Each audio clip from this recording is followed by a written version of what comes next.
So Trump and Zelensky basically met again, and it went viral. And I think it looks beautiful in his jacket. Yeah? It's beautiful.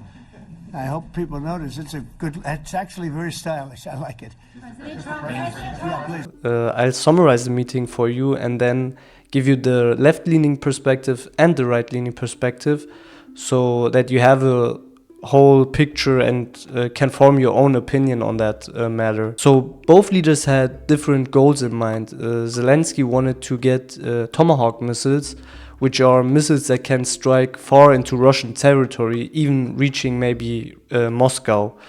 And Trump's goal was to be the peacemaker and completely end the war.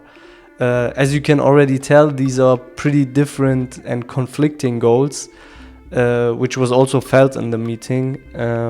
And Trump basically denied the request of Zelensky, and he gave two reasons for that.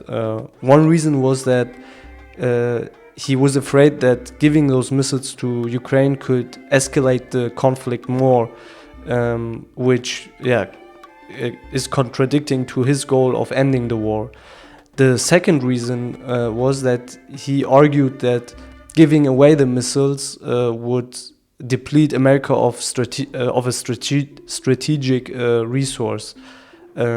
These missiles seem to make a big boom boom, so the US doesn't want to give away those big boom booms.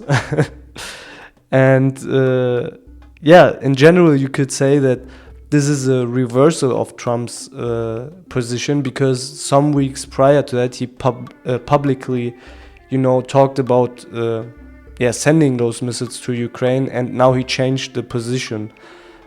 Some news, especially some left-leaning news, think it's because he had one prior call with Putin one day before the meeting. And in general, the shadow of this call was hanging over that meeting. It was described as being very tense and uncomfortable behind, the cameras, or when the cameras were turned off. And in general, Trump's proposal was also that they should freeze the fronts where they're at the moment, basically ending the war where it is right now. This would allow both countries to claim victory. Now I'll give you the right-wing perspective on that topic. The right-wing perspective is that Trump acted again as a peacemaker. He just ended the war in Ukraine, and not in Ukraine, sorry.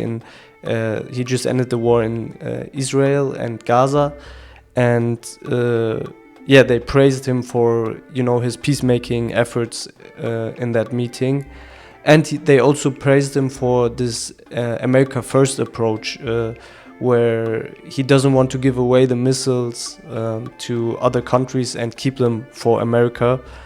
And they also saw him, or appreciated the effort of him mending the relationship between him and Zelensky.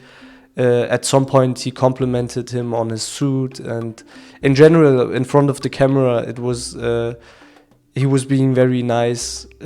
To some degree, he also made some side punches to Zelensky, saying things like, maybe I should give the Tomahawk weapons to Putin. But in general, he tried to be very nice to Zelensky in the eyes of the right-wing perspective. The call with Putin was also seen as a show of strength, Trump being a very confident leader and not being afraid to, talk to leaders directly and fast. So they saw the call with Putin as positive. And the left-leaning perspective is that Trump is a puppet to Russia. Before the call with Putin, he was basically playing with the idea of giving away the weapons, and now after the call, he changed his position on that matter. So they think he's dancing for Putin.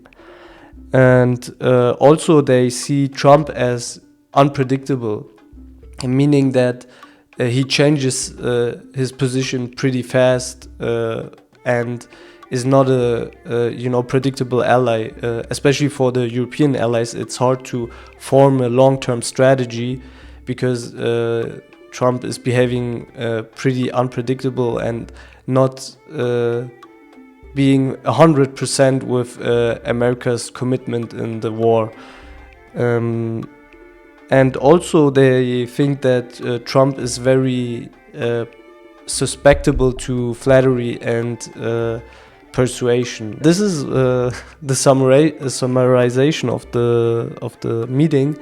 I hope these kind of videos help to, get a whole perspective on that matter. I feel like in today's fast-paced world, it is hard to, get both the left-wing and the right-wing perspective. So I thought maybe I could give you the whole picture and you can form your own opinions on that matter.